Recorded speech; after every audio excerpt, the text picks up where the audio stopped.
దోశల పిండి ఈ విధంగా కూడా రెడీ చేసుకోవచ్చండి. ఏ విధంగా అనేటటువంటిది ఒక్కసారి వివరించేస్తాను, వినేసేయండి. మన ఇంట్లో మినపగుళ్ళు ఆల్రెడీ ఉంటాయి. మినపప్పు కానీ, చాయ్ మినపప్పు కానీ, మినపగుళ్ళు కానీ, వాటిని నేనైతే ఉదయం నానబెట్టాను. నానబెట్టి సాయంత్రం మిక్సీలో వేసి గ్రైండ్ చేశాను అన్నమాట అండి.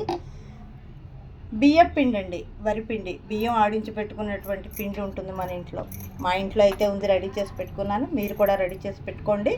తర్వాత ఈ మినపగుళ్ళు మిక్సీలో వేసి ఆడినటువంటి పిండి ఉంటుంది కదండి, ఆ పిండిలో మనం ఓ పక్క పెట్టుకుని, తర్వాత ఈ వరిపిండిని కూడా కొద్దిగా నీళ్లు పోసి చక్కగా నానబెట్టి ఉంచుకోవాలి. నానబెట్టి ఉంచుకుని ఆ నానబెట్టి ఉంచుకున్నటువంటి వరిపిండిలో మనం ఈ గ్రైండ్ చేసినటువంటి మినప్పిండిని వేసి చక్కగా కలపాలి. కలిపి తగినంత ఉప్పు వేసి రెడీ చేసుకోవాలి. నేనైతే ఈ విధంగా రెడీగా చేసేసుకున్నాను గైస్.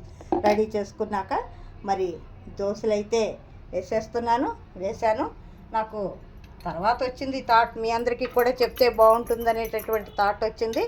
అందుకని నేను మీకు చూపిస్తున్నానండి. మొదటి దోశ అయితే రాలేదండో, విరిగిపోయింది. ఎవరికైనా సాధారణంగా దోశలు వేసే వాళ్ళకి మొదటి దోశ రాదు. చూసారా గైస్, మీరు కూడా ట్రై చేయండి.